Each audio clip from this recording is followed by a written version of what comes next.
Buenos días a todos. Desde ya, muchas gracias por participar de este webinar. Ustedes se preguntarán por qué es importante contar con una matriz legal en una empresa y en qué beneficia esto a la empresa. La matriz legal es un gran avance legislativo.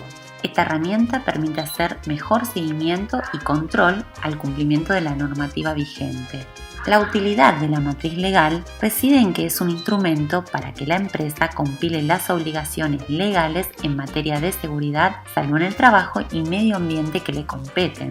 Antes, y debido a la gran dispersión de normas en esta materia, era muy difícil mantener un verdadero control sobre el cumplimiento de la normativa. Y seguramente se preguntarán, ¿qué normativa debe contemplar una matriz de requisitos legales? Una matriz de requisitos legales debe estar orientada específicamente hacia las actividades que realiza la empresa. Estos procesos tienen como objetivo verificar y evidenciar las mejoras que una empresa realiza para certificar que cumple con las normas, leyes, resoluciones y demás obligaciones. A continuación, vamos a hablar de cuáles son las normas mediante las que se debe realizar la matriz de requisitos legales de una empresa. Se encuentran tres niveles que componen principalmente la normativa sobre la que una empresa debe hacer foco. Empezamos con la normativa nacional. Es el primer nivel con el que una empresa debe cumplir. Este se refiere a las leyes, decretos, resoluciones, estatutos, que son avalados por el Congreso de la República, los ministerios o cualquier departamento administrativo. Un ejemplo que podemos mencionar es la Ley Nacional de Higiene y Seguridad, la 19.587. Tenemos además las normativas provinciales. Este segundo nivel se refiere más a la ubicación geográfica en la que se encuentra ubicada la empresa. En algunas ocasiones las provincias emiten normativas específicas para prevenir efectos nocivos de alguna situación que se presenta específicamente en su zona geográfica. Por ejemplo, la Ley de Fitosanitarios en Santa Fe es diferente a la de Buenos Aires, Entre Ríos y Chaco, o la Ley de Residuos Peligrosos, que difiere mucho entre cada provincia. También debemos involucrar la normativa local.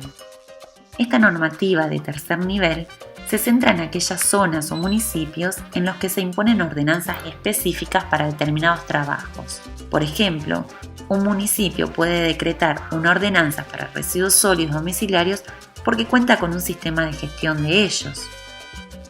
Además de tener en cuenta las anteriores normas por ubicación geográfica, existen otro tipo de normativas específicas que deben tenerse en cuenta de acuerdo al tipo de actividad que realiza la empresa. Existen varias empresas que realizan actividades y labores que necesitan de normativas adicionales. Por ejemplo, las empresas de servicios portuarios que deben contemplar normas exigidas por prefectura, o las empresas de servicios de fumigación que deben cumplir normas del Ministerio de Producción, de SENASA, y así un gran número de empresas que deben cumplir normas específicas de acuerdo a la actividad. Y por último, lo que no hay que olvidarse de colocar en la matriz son las normas a las que la empresa adhiere voluntariamente.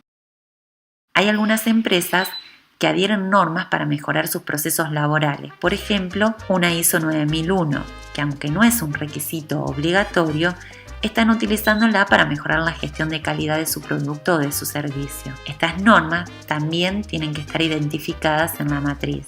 O también hay empresas que deciden adherirse a normativas internacionales, ya sea por su relación con grupos económicos o por exigencia de los clientes. Estas normas también tienen que evidenciarse en la matriz.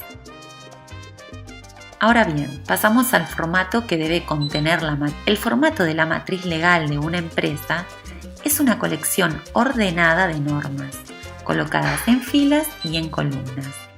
Más allá de los criterios para elaborar una matriz de requisitos legales, en esta presentación se abordará el detalle de cada una de las columnas que se deben incluir en el archivo de la matriz. Se recomienda utilizar para este archivo una hoja de cálculo como Excel, de Number, entre otras, por su facilidad para manejar grandes cantidades de filas y columnas, y sus herramientas para la creación de filtros y búsquedas. Van a ver que una vez que empiezan a cargar datos, les va a resultar engorroso y tedioso poder visualizarlos todos. Por lo tanto, tienen que elegir alguna de las herramientas que les mencioné para que les sea mucho más fácil trabajar con toda esa información. Y no existe una guía técnica que determine el formato para la matriz legal de una empresa. Por lo tanto, cada responsable de llevar adelante la matriz puede realizar todas las modificaciones y adaptaciones que le sean convenientes. Comenzamos entonces con los componentes de una matriz. Empezamos con el encabezado. La matriz legal debe iniciar con un encabezado que incluya la identificación de la empresa y del documento. Estos campos pueden variar dependiendo del sistema de gestión documental que tenga implementado la empresa. Si la empresa cuenta con un formato establecido para los documentos, entonces puede incorporarlo en la matriz para mantener la imagen corporativa. Como parte de la identidad corporativa se puede incluir el logo de la empresa y el nombre de la empresa. Debe incluirse en el encabezado el título del documento que se está elaborando, por ejemplo, matriz legal o matriz de requisitos legales. Y teniendo en cuenta que la matriz debe ser actualizada periódicamente, se debe incluir como parte de la información del documento la fecha de actualización y el nombre de la persona que hizo la última actualización. Algunos responsables incluyen también la fecha de creación del documento. Ahora vamos a ver las columnas necesarias en la matriz legal. La matriz deberá tener en cada fila una norma y en cada columna las características de la norma. Algunas columnas mínimas que se recomienda incluir son la norma, en donde se debe indicar el tipo de norma, ya sea un decreto, una ley, una resolución, el número de la norma y el año de expedición. En algunas matrices se puede encontrar una columna con toda la información o también se pueden utilizar 2 o 3 columnas para almacenar la información de toda la norma. Fíjense cómo quedaría en estas dos imágenes. Yo considero importante además agregar una columna para incluir la disposición que regula la norma. Usualmente el título, por ejemplo, higiene y seguridad en el trabajo, o bien la temática que trata la norma, por ejemplo, agua potable. Se debe incluir también una columna para enumerar los artículos aplicables, es decir, aquellos de los cuales se debe dejar evidencia de su cumplimiento. Cada artículo debe ir acompañado de la descripción del requisito, es decir, un texto resumen sobre lo que trata la norma o los artículos específicos. Tengan en cuenta que la matriz de una empresa puede tener tantas filas como sea necesario. En algunas empresas se utiliza una fila por cada norma y en una sola casilla se escriben todos los artículos que se tienen que cumplir. Es importante no olvidarse de agregar una columna más con la información del organismo de control o entidad que emitió la norma, porque a la hora de hacer la gestión del cumplimiento ya va a quedar establecido ante quién hacer la tramitación y no hay que ir a remitirse a la norma para ver quién es el organismo de control. En muchos casos se utiliza una fila por cada artículo que se debe cumplir. Fíjense que se pueden realizar varias combinaciones de los esquemas de presentación, como indican las imágenes. Usualmente se agrupan los artículos cuando la forma de evidenciar su cumplimiento es la misma y se van separando en varias filas cuando cada artículo tiene una forma de evidenciarse diferente. Yo prefiero realizarlo de la manera que lo muestra la imagen, porque quizás haya diferentes responsables del cumplimiento de cada requisito. La información que no puede faltar y que a mi criterio es la más importante es la evidencia del cumplimiento de la normativa. Esto es lo que será exigible por cualquier organismo de control o por un auditor o también por la misma alta dirección de la empresa para saber cuál es la situación actual. Recordemos que la matriz legal de una empresa se definía como la compilación de los requisitos normativos exigibles a la empresa acorde con la actividad propia e inherente de su actividad productiva, la cual debería actualizarse en la medida que sean emitidas nuevas disposiciones. ¿Cómo podemos presentar esa evidencia?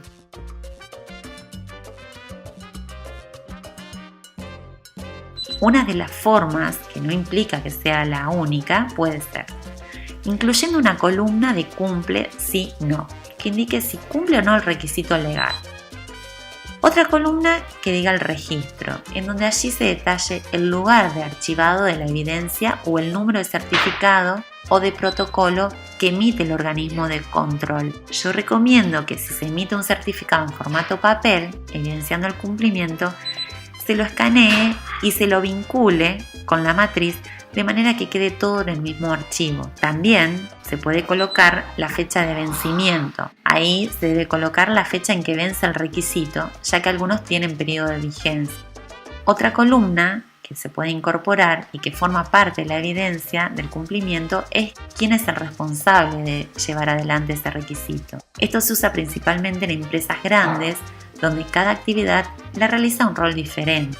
En cambio, si la empresa es pequeña, este campo no es necesario, porque la misma actividad la va a hacer para diferentes actividades, la va a realizar un mismo responsable. Yo recomiendo tener también un campo de observaciones que se puede usar libremente para hacer las aclaraciones sobre la evidencia presentada. Y por último, como componente de una matriz legal, se puede agregar un campo de historial de cambio.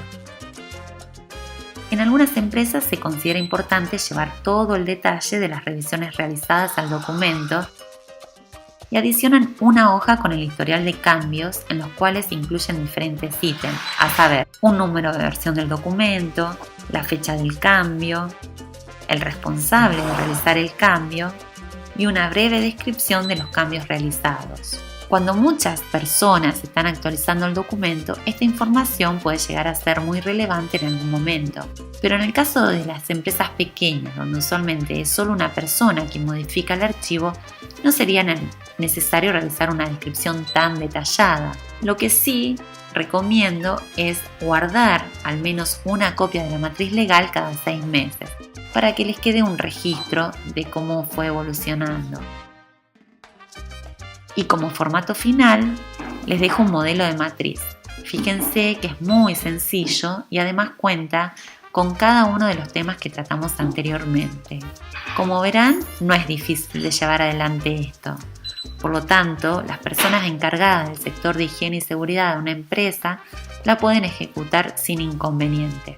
Y con esto finalizamos la capacitación. Espero que les haya sido útil y que lo puedan implementar en sus lugares de trabajo. Muchas gracias.